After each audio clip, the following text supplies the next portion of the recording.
आदि जय मां ललितांबिका। कैसे हैं आप सभी? मैं उम्मीद करता हूं आप सभी स्वस्थ होंगे और आनंदित होंगे। भगवती जगदम्बा की कृपा आप और आपके संपूर्ण परिवार पर निरंतर बरस रही होगी। तो आज जो हम जानकारी लेके आए हैं वो इस विषय पर लेके आए हैं कि लोग बार बार एक ही बात कहते हैं कि हम बहुत दुखी हैं, हमारे जीवन में तंत्र बाधा है, हमारे जीवन में भूत बाधा है, प्रेत बाधा है, लोग हमसे जलते हैं, लोग हमारे साथ बुरा काम करते हैं, लोग हमसे द्वेष रखते हैं। इस प्रकार के कई सवाल आते रहते हैं और कमेंट में भी लोग बार बार पूछते हैं। तो आज मैं इस वीडियो में जो बताने वाला हूं उससे आपको अपने प्रश्नों के उत्तर मिल जाएंगे। और जो भी व्यक्ति वीडियो को ना समझ पाए कृपया करके शांति से वीडियो देख के जा सकते हैं। जो इस वीडियो में बताई गई चीजों को समझेगा वो अपने दुखों से पार होने का उसे मार्ग मिल जाएगा। लेकिन जो इस बात को नहीं समझेगा वो अपने दुखों को केवल बढ़ाएगा और कुछ नहीं करेगा, क्योंकि जो आज मैं बताने वाला हूं केवल वही सत्य है, उसके अलावा कुछ सत्य है नहीं। तो यदि मेरी बात किसी को गलत लगी हो या वीडियो में कोई बात मेरी गलत लगे तो मैं हाथ जोड़ के पहले से ही क्षमा मांगता हूँ। जितना हो उतना मैं सत्य ही बताने की आपको कोशिश करता हूँ। कुछ लोगों को मेरी बात गलत लग जाती है, तो देखिए, सत्य से भागना यही आपके सबसे बड़े दुख का कारण है। तो वीडियो को शेयर कर देना, लाइक सब्सक्राइब की मैं नहीं कहूंगा, वो आपकी इच्छा है, लेकिन शेयर जरूर कर देना। क्या पता आप वीडियो नहीं समझ पाए हैं, कोई अगले व्यक्ति के लिए वो वीडियो लाभदायक बन जाए। तो आइए वीडियो को शुरू करते हैं। देखिए, इंसान के जीवन में दुख परेशानियां क्यों हैं? तो देखिए, जब व्यक्ति जन्म लेता है, जब कोई आत्मा जन्म लेती है तो वो अपने पिछले कर्मों को साथ लेके ही जन्म लेती है। यदि ऐसा ना हो तो फिर सब अमीर हो, ऐसा ना हो तो सब फॉर्चूनर में घूम रहे हो, फिर कोई दुखी कोई सुखी, कोई अमीर कोई गरीब, कोई बदसूरत कोई सुंदर क्यों है? क्योंकि ये उनके कर्मों के हिसाब से जन्म मिला है। जैसे कर्म थे उसी प्रकार से उसी तरह के लोग मिले हैं, उसी तरह का घर मिला है, उसी तरह की जीवन शैली है, उसी तरह की उनका क्षेत्र है, उसी तरह का सब कुछ है, क्योंकि वो अपने कर्मों का भोग भोगने के लिए इंसान रूप में आए हैं। यदि उनके कर्म ठीक होते तो वो इंसान क्यों बनते? वो देवता बनते या किसी लोक में अपना राज कर रहे होते। इंसान बन के आए हैं तो कहीं ना कहीं अपने कर्मों का ही भोग तो भोगने आए हैं। यहाँ हमारा केवल इतना दायित्व बनता है कि अपने जो कर्म से हमें दंड मिल रहा है, जो भी दुख परेशानियां हमें मिल रही हैं, उन दुख परेशानियों को और ना बढ़ा के भगवान की भक्ति करते हुए जीवन को यापन करना चाहिए, जिससे कि हमारे कर्म ना बिगड़े और अगले आने वाले समय में, अगले जन्म में हमें उन दुखों का सामना ना करना पड़े जो आज हम उन दुखों को झेल रहे हैं। इसलिए एक मनुष्य योनि ऐसी योनि है जिसमें हम अपने कर्मों को सुधार और बिगाड़ सकते हैं। बाकी की जो अन्य योनियां हैं वो तो अपने कर्मों के भोग के कारण उन्हें ये योनि प्राप्त हुई है, जिसमें वो अपने लिए कुछ नहीं कर सकते, वो दूसरों के ही ऊपर डिपेंड है। लेकिन एक मनुष्य योनि ऐसी है जो अपने लिए बहुत कुछ कर सकती है, अपने कर्मों को सुधार सकती है और दूसरों की भी सहायता कर सकती है। ये एक ऐसी योनि है। तो अन्य जो योनियां हैं वो भोग योनि है, वो भोग भोग रही हैं। लेकिन आपको मनुष्य शरीर मिला है तो इसका तात्पर्य यह है कि आपके पास मार्ग है, आपके पास समय है, आप अपने आने वाले जन्म को सुंदर बना सकते हैं। तो जो आत्मा जन्म लेती है वो अपने साथ पुराने जन्मों का खाता लेकर के आती है, और ये खाता केवल पैसा संपत्ति का ही नहीं, इसमें अच्छे बुरे कर्म, आपके वचन विचार सब कुछ जमा होता है।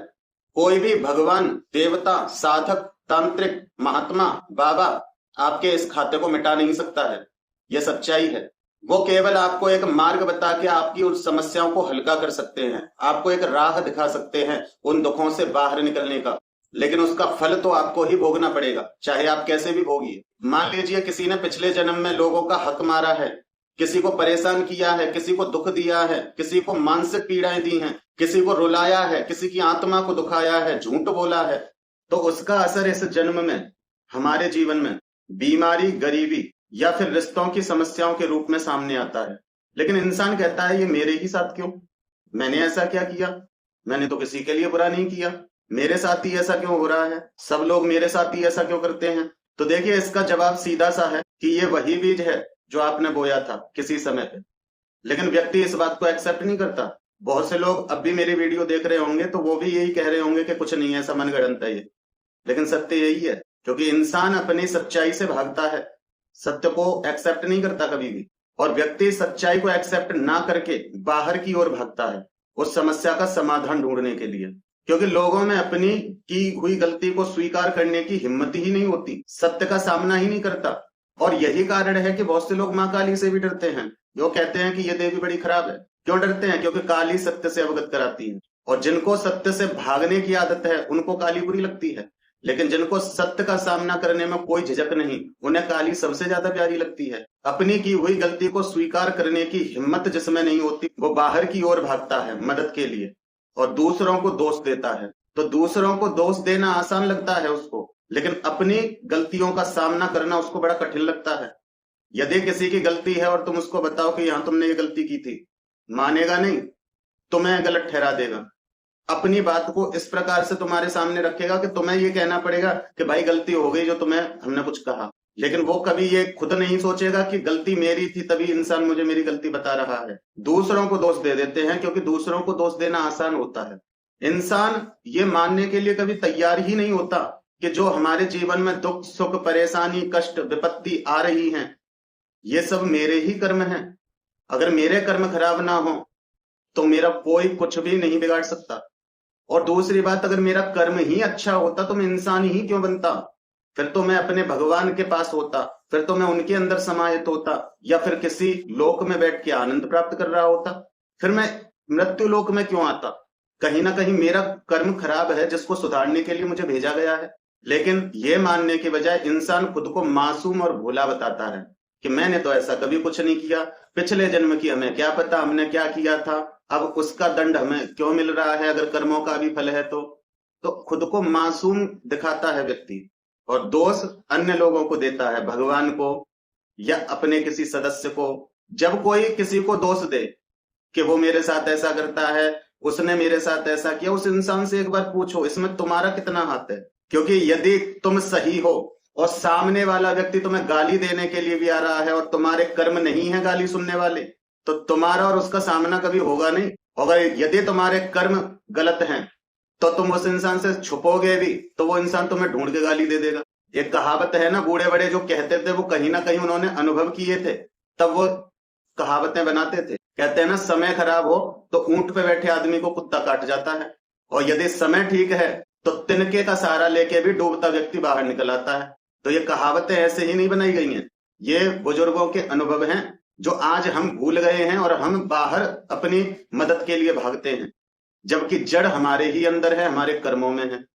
व्यक्ति दूसरों को दोष दे देता है, लेकिन अपने कर्मों का बोझ हल्का करने के बजाय आसान रास्ता ढूंढने के लिए बाहर की ओर भाग जाता है, किसी बाबा के पास, किसी तांत्रिक के पास, किसी मांत्रिक के पास, या फिर किसी टोने टोटके की तरफ। और जब ऐसे व्यक्ति किसी के पास जाते हैं तो वो व्यक्ति कहता है कि तुम्हारे ऊपर टोना कर दिया है, किसी ने बंदिश डाल दी है, और फिर आपके ही हाथों से उल्टे सीधे उपाय करवाते हैं। कहीं ना कहीं ये भी आपके कर्मों को और बिगाड़ने के लिए आपके ही खाते में लिखे गए हैं। एक व्यक्ति वो होता है जिसके कर्म और नहीं बिगड़ने हैं, जिसके कोई पुण्य कर्म थे तो वो ऐसी जगह जाके भी वहां से निकल आता है, उसको समझ में आ जाता है यहाँ गलत है, ये जो मुझसे करवाने की कोई कुछ कह रहा है ये गलत है, मैं नहीं करूंगा, वो निकल आता है। लेकिन जिसके कर्म और बिगड़ने वाले हैं वो ऐसी जगह फंसे जाते हैं, और सामने वाला जो जो कहता है उसकी हाँ में हाँ मिलाते हैं, हाँ ऐसा हुआ था, हाँ ऐसा हो रहा है, हाँ हम तो सबके साथ अच्छा करते हैं लेकिन हमारे साथ लोग बुरा करते हैं। ये होता है। जो समझ पा रहा होगा मेरी बात को समझ जाएगा, ये आपके ही जीवन का परिचय बता रहा हूं मैं। और कैसे बता रहा हूं, कहीं ना कहीं मेरे अनुभव में ये बातें हैं, मैंने अनुभव किया है, लोगों को देखा है इस तरह से, और किसी समय पे मैं भी था, इसलिए मुझे सत्य बोलने में कोई डर नहीं लगता है। और उल्टे सीधे उपाय करवाए जाते हैं उन लोगों से, भोग बलियां दिलवाई जाती हैं। एक बात मुझे बताइए, क्या भोग बलियां दिलवा के आपके कर्म बंधनों को काटा जा सकता है? और ऐसे लोग इंसान का पैसा समय और ऊर्जा सब खा जाते हैं और झूठा सहारा देते हैं। ना तो आपने देखा देवता को बलि खाते हुए, वो बलि वही लोग खाते हैं। उनके नाश्ते का प्रबंध करके आए हो आप और अपने कर्मों को और बिगाड़ के आए हो। उल्टे उपायों को करके आपको और कर्म बंधन से जोड़ दिया जाता है, आपके कर्मों को और गहरा कर दिया जाता है। आप सोचते हो कि हमें आराम है, वो भी केवल आपकी मानसिकता है, आपके मन में ये बैठा है क्योंकि 4 लोगों की आपने ये सुना है कि ये बहुत चमत्कारी हैं, यहां से हम ठीक हुए थे, यहां से हम ठीक हुए थे, आपने ये सुना है, तो कुछ तो आपके दिमाग में वो है, और कुछ उसने आपको दिलासा दिया है कि आप ये करो, इससे ये हो जाएगा, इससे वो हो जाएगा, आप बलि दे दोगे, देवी प्रसन्न हो जाएगी, देवी आपके दुश्मन का सिर काट देगी, ये कर देगी, जो आपके ऊपर किया था वही उस पर पलट देगी। तो कहीं ना कहीं उसकी भी सांत्वना काम करती है, उसकी सांत्वना 4 लोगों की बातें जोड़ के आपको कुछ दिन के लिए आराम दे सकती है, क्योंकि आपके दिमाग ने वो एक्सेप्ट किया है। और फिर आप को लगता है कि हाँ हम ठीक हो रहे हैं, लेकिन ठीक नहीं, और ज्यादा गर्त में गिर रहे हो। वो कहते हैं देवी देवता बलि से प्रसन्न होंगे और तुम्हारे ऊपर जो तंत्र क्रिया है उसको नष्ट कर देंगे, या फिर उसी व्यक्ति पे पलट जाएगी। और उस समय भी आप ये नहीं सोचते कि चलो ऐसी कोई बात है, चाहे हमारे कर्मों की वजह से है या फिर कोई हमारे कर्म में बाधक बन रहा है, उसने हमारे ऊपर ये क्रिया की है, तो आप उस टाइम ये नहीं सोचते कि हमें ठीक होने से मतलब है, हम ठीक हो जाएं, किसी का भी कोई कुछ गलत ना हो, जिसने जो किया है उसका समय आने पर भगवान उसको दंड देगा, जैसे हमें दंड मिल रहा है ऐसे वो भी परेशान रहेगा। आप उस समय ये नहीं सोचते, आप उस समय पता है क्या कहते हैं कि हाँ ऐसा ही कर दो, क्योंकि उसने हमें परेशान किया, वो भी परेशान होना चाहिए, आप उस टाइम ये कहते हैं। और जबकि ऐसा कुछ है नहीं, क्योंकि जो कुछ है आपके कर्मों की वजह से है। और आपको जिस व्यक्ति पर शक है, आप उसके लिए दिन रात उल्टा सीधा सोचते हो, सामने वाले से किसी से क्रिया करवाते हो उसके लिए, और मन में सोचते हो कि इससे हमारी परेशानी और दुख खत्म हो जाएंगे। तो परेशानी और दुख आपके खत्म नहीं होंगे, बल्कि आपने एक और ऋण अपने ऊपर चढ़ा लिया। जो दुखों का पहाड़ आपके ऊपर है उस पहाड़ को और बड़ा कर लिया। जो पहाड़ आप अच्छे कर्म करके अपने काट सकते थे, उस पहाड़ को छोटा कर सकते थे, उस पहाड़ के नीचे से निकल सकते थे, उस पहाड़ का वजन और आकार और बढ़ा दिया। अब उस वजन आकार के बढ़ने पर आप उस पहाड़ के नीचे और गहराई से दब जाओगे। और यही सच्चाई है कि दूसरों को गिराने वाला सबसे पहले गिरता है। यदि आपके साथ कुछ गलत कर भी रहा है कोई, तो बचेगा नहीं वो भी। केवल आप भक्ति करो, भगवान को समर्पित रहो। एक बात बताओ, जब आप भगवान से कह देते हो भगवान तन तेरा है, मन तेरा है, धन तेरा है, सब कुछ तेरा है, प्रभु मैं, मेरा सर्वस्व तेरा है, मैं तेरे चरणों में समर्पित हूं, मेरे जीवन में दुख सुख जो भी आए वो आपको समर्पित है।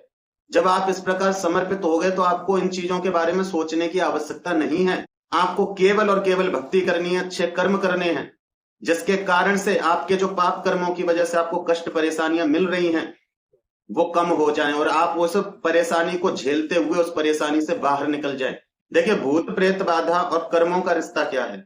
जैसे कि हमने किसी व्यक्ति की आत्मा को कष्ट दिया है, किसी व्यक्ति को रुलाया है, बिना बात के उसको शर्मिंदा किया है, तो कहीं ना कहीं उसकी आपको कष्ट पहुंचाने की इच्छा रह जाती है, उसका वो दुख उसके अंदर दबा रह जाता है।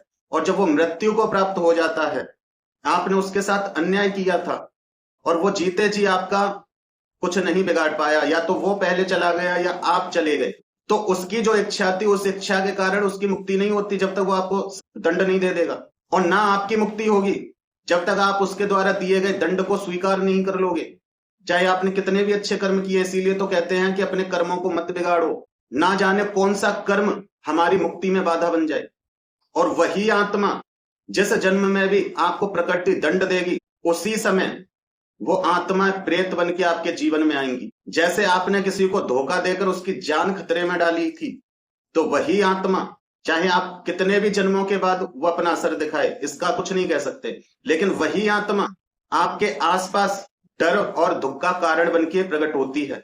अब आप कहोगे कि यदि हमारे कर्म नहीं बिगड़े, तो यदि आपके कर्म नहीं बिगड़ते हैं और जब तक वो प्रेत आत्मा आपको दंडित करेगी, चाहे 2 जन्म बाद 10 जन्म बाद जब भी वो आपको दंडित करने वाली है, उस बीच में आपने अपने अच्छे कर्मों से उस संजोग को मिटा दिया, तो ये बाधा आपको नहीं पकड़ेगी। और देखिए, हर इंसान को पकड़ती भी नहीं है। बहुत से लोग कहते हैं भूत प्रेत कुछ नहीं होते, क्योंकि उनके कर्मों में ऐसा कोई बीज है नहीं जो उनके जीवन में प्रेत आत्मा का आगमन हो। कोई व्यक्ति कहता है कि हमारे ऊपर कोई बार बार प्रेत भेज रहा है, तो ये क्या है? क्या वो व्यक्ति लोहे का बना हुआ है, या आप इतने अच्छे मांस के बने हुए हो कि सब आपकी ओर आकर्षित हो रहे? तो कहीं ना कहीं कर्मों का खेल है ये। यदि आपके कर्म बिगड़े हुए हैं तो ये आएंगे। अच्छा, नए जन्म में इसका मार्ग कैसे बनेगा? यदि कोई व्यक्ति अच्छा है, सब ठीक चल रहा है, तो ये आएंगे ही नहीं, क्योंकि आपके अच्छे कर्म इस संजोग को ही मिटा देंगे। और यदि ऐसा संजोग पहले से बन चुका है और आपने उसे काटने के लिए कुछ नहीं किया, तो कैसे आएंगे? शराब, लोगों के साथ व्यभिचार, झूठ बोलना, लालच करना, अत्यधिक गुस्सा दिखाना, बिना वजह के लोगों की बुराइयां करना। एक बात बताओ, जिस व्यक्ति से तुम्हें कुछ करना नहीं है, कुछ लेना देना नहीं है, उस व्यक्ति की बुराई करके होता क्या है? कुछ नहीं, अपने कर्मों को बिगाड़ा जाता है। किसी को अपने आगे शर्मिंदा करना, ये क्या होता है? ये जो पिछली जो नकारात्मक शक्तियां हैं उनको निमंत्रण देने का मार्ग है, और यही नकारात्मक आपके कार्य उस नकारात्मक शक्ति को निमंत्रण देती है। यदि कोई व्यक्ति साधना तप जप में लगा रहता है, लोगों का सम्मान करता है, सबके साथ अच्छा व्यवहार करता है, यदि उसके जीवन में कष्ट भी आएगा तो चार लोग उसको कष्ट से निकालने के लिए खड़े हो जाते हैं, क्योंकि उसके कर्म अच्छे हैं। और जिस व्यक्ति के कर्म ही खराब हैं और इस जन्म में भी कर्म खराब हैं, उसकी चाह के भी मदद नहीं करता कोई, बल्कि चार लोग ये और कहते हैं अच्छा है ये इसी लायक था, क्योंकि आपके ये किए गए कर्म नकारात्मक शक्तियों को आकर्षित करते हैं। जब तक आपके कर्म अच्छे हैं आपको कोई दंड नहीं दे सकता, त्रिभुवन में कोई दंड नहीं दे सकता, लेकिन जब आपके कर्म खराब होंगे तब ही ये चीज आएंगी। उल्टे सीधे कर्म इंसान को प्रेत भूत इनके लिए चुम्बक बना देता है। जैसे चुम्बक होती है जो लोहे को मेटल की चीजों को आकर्षित करती है, अपनी ओर खींचती है, उसी प्रकार के आपके नकारात्मक कर्म ही नकारात्मक शक्तियों को खींचते हैं। क्यों प्रेत कर हमेशा कर्म के अनुसार आते हैं? सोचो जैसे कोई गंदगी पड़ी है तो वहां मक्खी मच्छर खुद पे खुद आते हैं, किसी को भेजने की जरूरत नहीं पड़ती, या किसी को कहना नहीं पड़ता मक्खी मच्छरों से कि जाओ वहां पे गंदगी पड़ी है वहां पे बैठ जाओ। नहीं, आपके कर्म यदि गंदे हैं तो हर तरह की नकारात्मकता आपकी ओर खिंचेगी। आपके गंदे कर्मों पर ही भूत प्रेत खिंच कर आते हैं। बिना कर्म के प्रेत बाधा का कोई अस्तित्व नहीं है। आप सोचो चार लोग कहते हैं ये होती हैं चीजें, हमने देखी है, हमने झेला है। चार लोग होते हैं कुछ नहीं, ये मन का भ्रम है, ऐसा कुछ नहीं होता। क्यों? क्योंकि उनके कर्म ऐसे नहीं थे, उनका कभी सामना नहीं हुआ प्रेत बाधा से। और जिनके ऐसे कर्म थे वो मंदिर में भी बैठ के प्रेत बाधा देख लेते, और जिनके कर्म अच्छे थे उनका कोई संजोग ही नहीं बना तो उनका इन चीजों से सामना भी नहीं होगा कभी। लेकिन हाँ, आज यदि वो अभिमान में आके बुरे कर्म कर रहे हैं और जो लोग इन चीजों से पीड़ित हैं, चाहे वो अपने कर्मों से ही हैं, उनका मजाक बना रहे हैं या उनको उल्टा सीधा बोल रहे हैं, तो वो अपने कर्मों को जरूर बिगाड़ रहे हैं। इस जन्म में नहीं तो अगले जन्म में जरूर सामना होगा उनका। तो इसलिए किसी को गलत मत बोलो। यदि किसी के जीवन में कोई अनुभव आ रहा है तो वो उसके कर्मों से आ रहा है। मैं आपको बैठ के अच्छी अच्छी बातें बता रहा हूं तो ये मेरा कर्म है। मैंने ऐसा कर्म किया होगा कि मुझे एक ब्राह्मण कुल में जन्म मिला, मैंने ऐसा कर्म किया होगा कि मुझे लोगों के यहाँ पूजा पाठ कराने का अवसर मिलता है, मैंने ऐसा कर्म किया होगा, तो कहीं ना कहीं ये मेरे कर्म है। तो सबके कर्मों के अनुसार ही उसको जीवन मिलता है। किसी को देख के उसका मजाक ना बनाए। अगर आपसे मदद हो सकती है तो उसकी मदद करने की कोशिश करें, लेकिन किसी को उल्टा सीधा या ढोंग पाखंड ना बोले। ये मैं फिर भी कहता हूं, चाहे बेशक उस व्यक्ति के कर्मों के कारण दुख है, लेकिन कब किसका कर्म बिगड़ जाए किसी को नहीं पता। और ये इतनी गहराई की बात भी मैं तब बता रहा हूं क्योंकि लोग परेशान होते हैं कमेंट बॉक्स में, तो कहीं ना कहीं उसका कारण यही है। देखिए, असली तंत्र और नकली तंत्र में क्या अंतर है? असली तंत्र वो है जो अपनी आत्मा को समझकर, अपने कर्मों को सुधार कर उन बुरे कर्मों से बाहर निकलने का जो मार्ग है वो असली तंत्र है। जिसमें कि लोग आपको कहते हैं कि हनुमान चालीसा पढ़ो, लोग आपको कहते हैं भक्ति करो, लोग आपको सच्चाई से अवगत कराते हैं, लोग आपको भक्ति भाव सिखाते हैं।